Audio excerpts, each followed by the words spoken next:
Well, he is a cruel, criminal, and mentally unstable man. And Duty to Warn was a book that came out when he was first in office.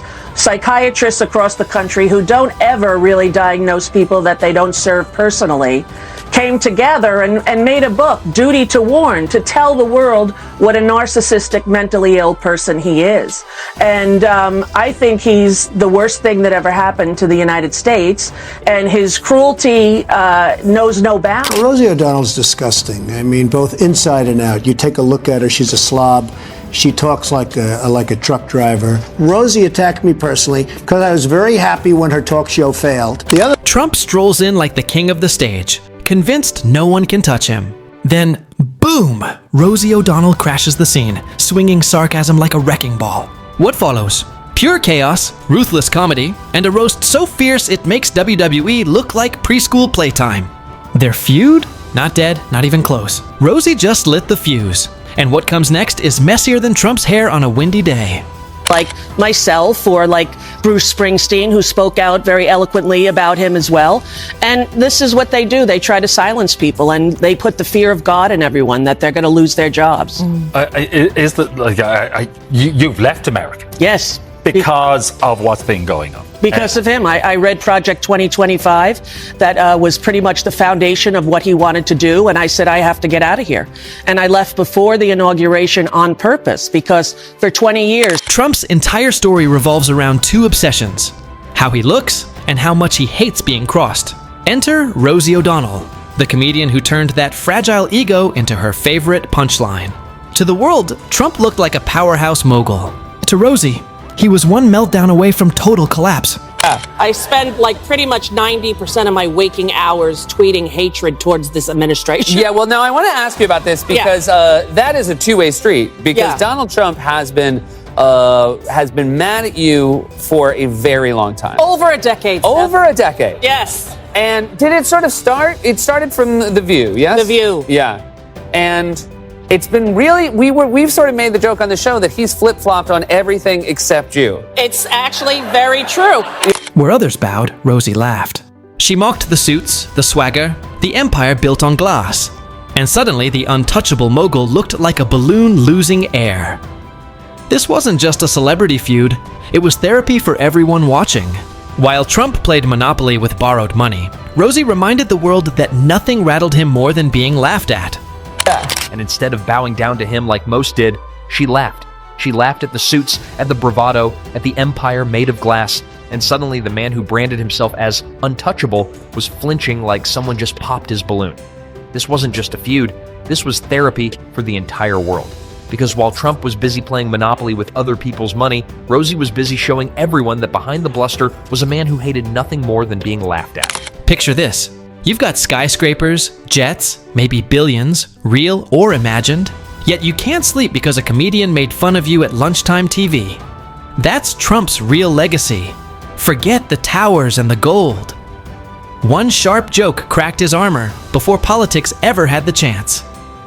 Have you watched them on the debates? I mean, it's the worst group, except for a couple. I don't mind Huntsman. Do you mind Huntsman?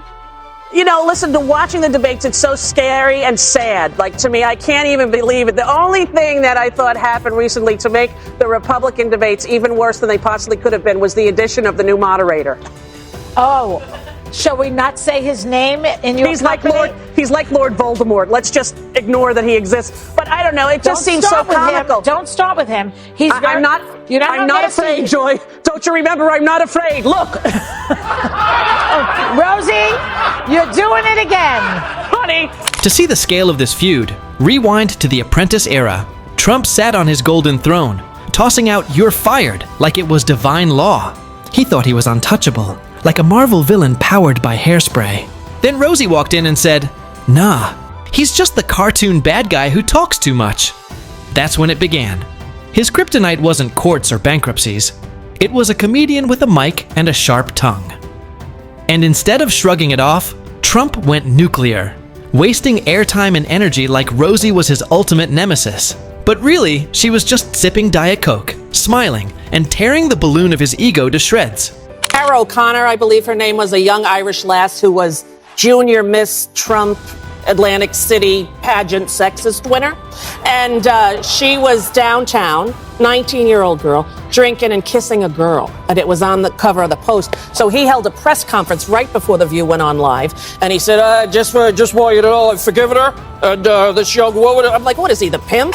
And she's the prostitute? Then who is he? He's the moral arbiter of 20-year-old behavior now, right? So then I said, some facts that I just went on Wiki that were easily accessible since this campaign began, that he is bankrupt 4 times. Rosie didn't create Trump's balloon, she just popped it in public. And he lost it.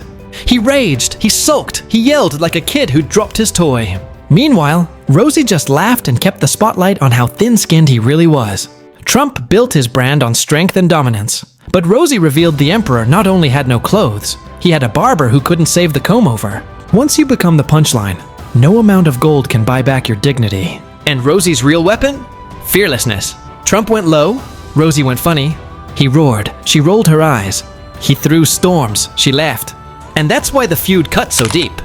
He is, to me, he's the perfect person to moderate the Republican debate, because what he's about and who he is pretty much representative in all of those candidates as well. It's become like the party of comedy, of jokes, of I don't even believe it's real anymore, Yeah. But I mean, what about Newt's plan to drop the child labor laws and put kids to work as janitors? I mean, Yeah. when does he come up with this crap? I don't know. They tried that in Australia many years ago with Aboriginal children. It didn't turn out too well. Perhaps he should read a history book. Here's the irony. Trump, who lives to win, actually lost the second he acknowledged Rosie. By fighting her, he turned her into his kryptonite. Imagine being a billionaire mogul, but dedicating yourself to battling a stand-up comic. That's not strength. That's fragility wrapped in a red tie. The destruction wasn't one knockout. It was death by 1,000 punchlines. Each joke chipped at the image he worshipped, and the more he fought back, the more absurd he looked. Rosie didn't just clown him in the moment.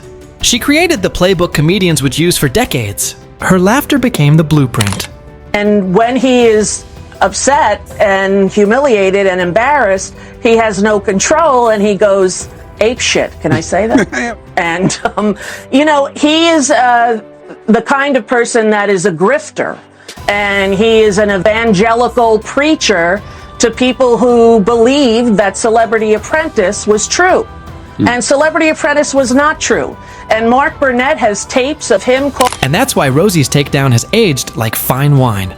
Even today, when Trump puffs out his chest, you can still hear her laughter echoing. She revealed the secret no scandal ever could. Trump can survive lawsuits, bankruptcies, even investigations. But he can't survive being the joke. That's why this feud is legendary. He wanted to be remembered as the alpha dealmaker, but the world remembers him losing a years-long war with a comedian who barely broke a sweat. That's not just ironic, it's poetic. Yes, isn't that right? Yes, because of an interview on 60 Minutes where he didn't like the way he was edited or that Kamala Harris was edited. So even though the legal team thought he'd win, they still paid out the 16 million, and Stephen Colbert basically said it was a bribe. Which it was. Yeah. And 3 days later. Because that's what he has the power now to demand that people lose their jobs, to call out private citizens like myself or like Bruce Springsteen, who spoke out very eloquently about him as well. And this is what they do. They try to silence people and they put the fear of God in everyone that they're going to lose their jobs. Rosie never had a master plan. She was just herself. Sarcastic, blunt, allergic to nonsense. Trump wanted a grand showdown, but she treated him like a guy ranting on the subway. She didn't meet his rage, she laughed at it.